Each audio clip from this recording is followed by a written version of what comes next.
English premier লিগে টানা চতুর্থ শিরোপা ঘরে তুলল ম্যানচেস্টার সিটি। লিগের শেষ ম্যাচে ওয়েস্ট হ্যামকে ৩-১ গোলে হারিয়ে অসাধ্য কাজটি করে দেখালো পেপ গার্দিওলার বাহিনী। আর এতে ইংলিশ লিগের একমাত্র দল হিসেবে টানা ৪টি লিগ শিরোপা জয়ের কীর্তি গড়েছে সিটিজেনরা। নাজমুস সাকিবের রিপোর্ট।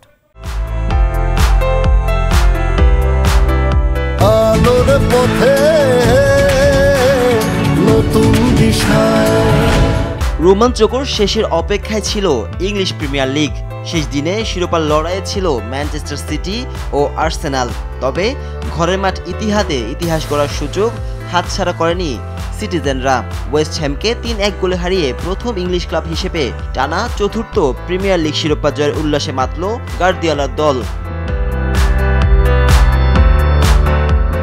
ম্যাচের শুরু থেকেই আধিপত্য নিয়ে লড়তে থাকে ম্যানচেস্টার সিটি। ২ মিনিটে বের্নার্দো সিলভার অ্যাসিস্টে গোল করে নিজেদের শক্তির জানান দেন ফিল ফোডেন।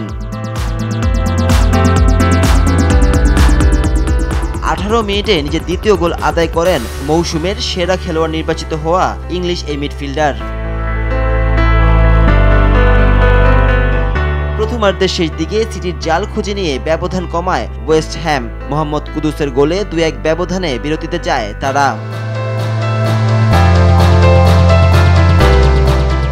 দ্বিতীয়ার্ধের শুরু থেকে আবারও আক্রমণাত্মক হয়ে ওঠে সিটিজেনরা। ৫৯ মিনিটে সিলভার বাড়ানো বল জালে পাঠিয়ে ম্যান সিটিকে ঐতিহাসিক জয় এনে দেন রদ্রি।